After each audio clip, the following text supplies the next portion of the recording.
Good afternoon out there, Flosstube. I'm Danielle. Thanks for coming to see me.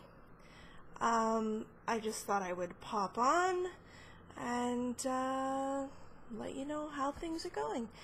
It's sort of warm day for us, and it's early afternoon, so I'm happy. Yesterday it was pretty warm, so I didn't do as much stitching as I would have liked.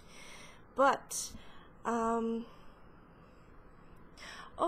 thank you to all of you new subscribers that have been coming. That's been very nice to see. It's always good to know that somebody's paying attention, you know? Let's see, what have I got to show you? I'm just gonna move that out the way. Now, some of you might think, seriously right now? But others might sort of understand where I'm coming from here. So, this is what I'm working on. I'm almost done. I just have some doodads in the forehead and some kind of back stitching to do around here with some metallic thread. This is very backstitch intensive, this pattern. If you don't like backstitching, even though it's small, you might find yourself being annoyed with it. Like the eyes, they have a lot of backstitching. I don't know if you can really tell, but I backstitched basically every round that's in there, and every element has backstitching around it. The only thing that doesn't is the mouth. But yeah, all the little doodads, all the little flourishes, yeah, backstitching. Which I don't mind. I don't mind doing that. So it's not a huge thing for me. So I'm almost done, but I thought I would pop on now, and because my little one is out hanging with her friends and stuff because it's summer break, and I shouldn't say little one, she's not that little. She's 9, but you know how it is if you're a parent. They're always your little one. Okay, so where I was going with this is, some of you out there are probably thinking to yourself, seriously, Danielle, why did you do that? Well, what I'm talking about is the edges of this. This was a remnant from another project, a remnant of some Ada. I think it's 14. Looks 14-ish. I usually just guess when looking at it, because I inevitably lose the tubes and things, so. But it definitely looks like a 14 count. The pattern isn't very big, as you can see. This piece is probably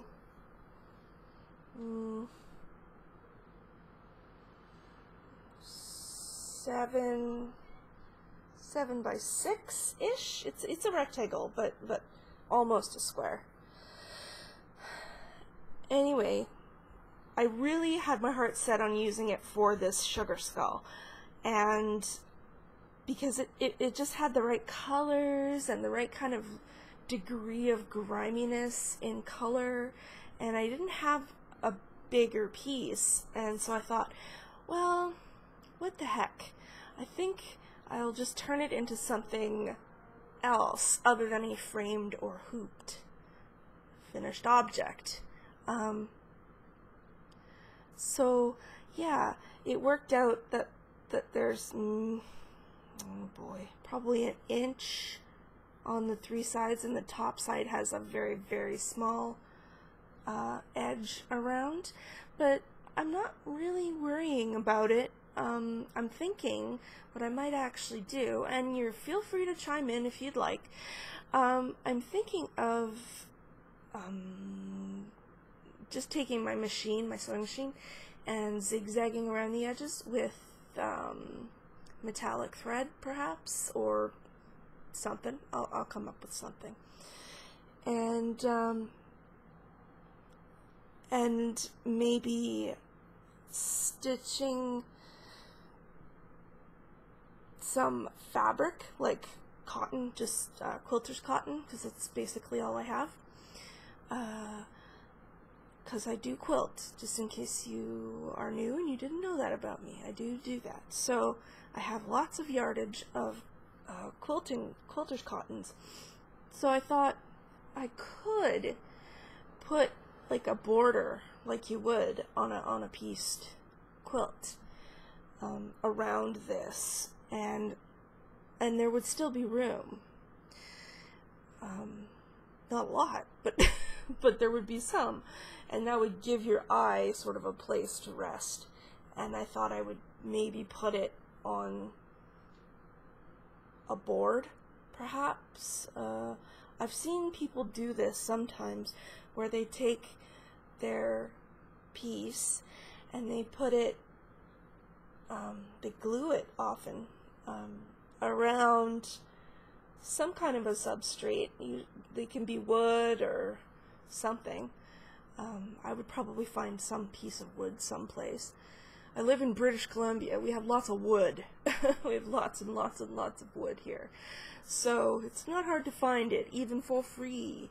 So I was thinking I could stretch it like a canvas around that, and maybe put, I've seen some really cool trims that some people have done with like pom-pom trim or rickrack or piping. Piping might be fun, because you can make your own piping and make it a custom color or pattern or whatever. And then underneath it, because it's the, you know, classic Sugar Skull Day of the Dead thing, I thought, why not make like a little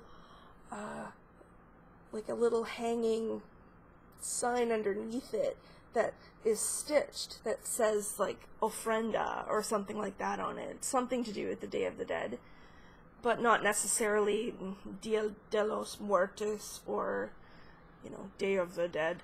Maybe something a little different that's somehow related, so that it'll be, I don't know, just a little bit more interesting. That's my thought about how to finish this piece. So yeah, I've been having fun doing it. It's taking me longer than I expected, because it's everything is backstitched, like everything. So that, and getting the piece in the right spot on the fabric, and, you know, making sure things are symmetrical, because it's like a perfectly mirror imaged piece, except for the teeth. The original pattern is from Plato Squirrel, and her pattern is exactly this. I'm using the called for colors and everything, but except for the back stitching, those colors are kind of my choice, but the teeth and everything are completely symmetrical in hers. But I don't know, I just thought, that's cool, but I think I wanna, because people's teeth are not ever symmetrical, and I thought, you know, this one has the one golden tooth, it's that bright gold DMC light effect thread. So I thought, well, this person had a great big gold tooth, so I'm thinking their teeth were not perfect. So I just kind of made them a little bit snagglier and a little bit offset a little bit from each other, because nobody's teeth are, you know, right on top of each other. So I thought they looked a little bit more natural. Update. So I thought, yeah, I can just adapt that a little bit, change it a little bit. You know me, if you know me at all in any way, you know that I cannot follow directions. I use to my peril sometimes. So I have to make quilt patterns, embroidery patterns, cross-stitch patterns. I often have to change at least one element about them to make them feel like they're mine. I don't know, there's something funny about patterns in general that you follow, because we're human beings and nothing we make is absolutely perfect.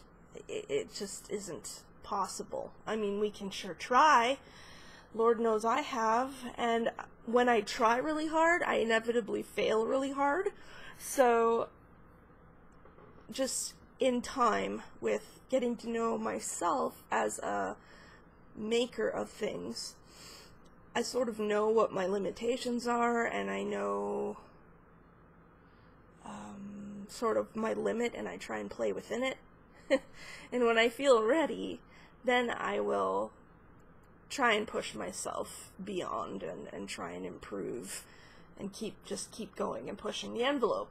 So it's not that I don't believe in, you know, trying hard or anything. That's not true. But I believe in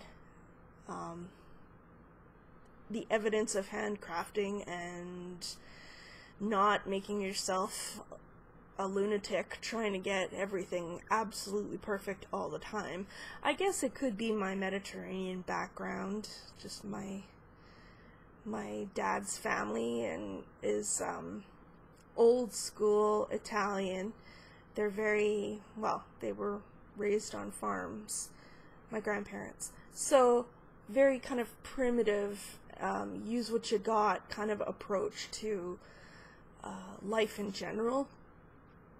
So if I've got everything, like my grandmother was a fantastic cook. I mean, she still could be if she was more able to. She's losing some of her mobility and things now. But in the past, she was an absolute machine. She was amazing. She could make all kinds of delicious things like you can't even imagine. And if she used to cook for weddings and things, and if she was asked to make like a chicken cordon bleu, which is, you know, a traditional French classical kind of dish, and she's not classically trained at all. She's got a grade 5 level education, so that was just normal for that generation. They got pulled from school very early. And I remember she's always made cutlets, and I know they can be controversial because they are often made with veal. But she does do chicken, and she does do turkey too. But anyway, I'm getting way off topic. I must be hungry. Anyway, I remember she had some breaded cutlets that she made this one time, and somebody wanted a cordon bleu, so she was practicing and kind of testing it out on us first before she made, you know, a whole bunch of them for a party. And she took these 2 cutlets that they were chicken, and they were breaded and pan fried, and then in between she put ham and cheese, and she like made a sandwich like that, and just cooked them a little longer in the pan so that the ham would be warm and the cheese would melt. And I mean, the flour and everything that she used for her breading was always seasoned really well, so there would be lots of flavor, and they were really good, and it was really fun because she just figured it out. And that's sort of the stock that I come from. You just figure it out. No one's gonna do it for you. You gotta learn. Very much, you know, they believe in teaching you to fish and not giving you the fish, right? Which is a good approach, but it's also a harsh approach sometimes. It hasn't been all that beneficial in every scenario. But for those kinds of things, it's really fun because you get to flex those problem-solving, creativity muscles. And that's what I like to do with different art forms. And my particular art form of choice of late is the textile arts. So it's really fun to go through my stash of fabrics and threads and see the different combinations I can make and change the pattern to suit either what I've got on hand or my skill level or something. Because I want to be able to, if everybody stitched the same sugar skull, I want to be able to go and find mine in a row of them. If they were all hung on the wall and they all looked, they all followed the same pattern, I'd want to be able to go in and find my specific one or your specific one or whatever, and not just by like reading the initials that you stitched into it, but just be able to tell from across the room. Be like, oh yeah, that looks like so-and-so's version of this. Same with quilts. I don't like following the patterns too specifically. It drives me a little bit crazy because it sets the expectation that, I have to get this block exactly this, and the color placement has to be exactly that. And if I don't have the quilt kit or whatever, then it's not going to be the same because my store is not going to have the same fabric. So yeah, make it your own. That's always my advice. Make it your own. You can follow the pattern as specifically or as non-specifically as you see fit. So anyway, that's what I've been working on this past week, is this sugar skull. Believe it or not, if there wasn't all that backstitching involved, I would have been done in like 3 days, because it's not big and it's not hard. It's just all the detail with the backstitch, which always pays off. It's always worth it. That's what I tell myself if I feel like, oh my gosh, I've spent like hours on these, like the eyes in this piece. The eyes alone were like 2 days. The first day was just getting the full stitches in, and then the next day was backstitching. I mean, part of that was my own punishment on myself, bit of masochism, because I decided to stitch with different colors around the different concentric rounds in there. So, I mean, part of that was just me being challenging for myself, because the patterns backstitch says, just use the navy blue for all your backstitching. And I was like, I don't want to do that. So I didn't. Needless to say. Yeah, so things have been going pretty good. Like I say, the weather is finally getting warmer, which means forest fires are starting to happen, unfortunately. Last year, when we moved here, by this time of the year, the sky was like always gray, and not because it was overcast, but because there was smoke everywhere from the fires. We luckily didn't have to be evacuated last year, but a lot of people did around us. A lot of people. We just got really lucky in our little town where we are. But people in cities relatively close to us, yeah, they had to find, we had an evacuation area and everything for people from outside of our city. So hopefully we can stay put again this year, because that's kind of stressful to be evacuated, especially when you're me, because if you're me, and I know all of you can relate, there's, your fabrics and your thread and your floss and your hoops and your stuff, right? Like, it would be so traumatic to have something happen to it all, right? We all spend a lot of money and time doing these things. And I think we're all kind of sort of a little bit homebody-ish, because we like to have do these things that are very much, to decorate our homes and to, make us feel warm and fuzzy inside, because we get to keep it when it's done and admire it, or we get to give it away as a gift and feel awesome doing that.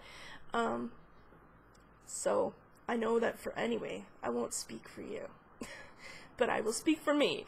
And speaking for me, it would be really stressful to be told, you gotta get out of here, your house might burn down, to be like, oh my god. I mean, we have insurance and all that, but still, I have a lot of good stuff that I don't want to lose. So, anyway, here's hoping. Here's hoping nobody has to be evacuated this year. And, of course, as the summer goes on, you'll find out what exactly happened. So, anyway, that's about all I got today. It's pretty quiet, mellow, trying to stay, as kind of quiet and sedate as I can. It's a really good coping mechanism for sudden changes in temperature, because it was really stormy about a week ago. It was like crazy stormy weather. Now it's quite warm and dry.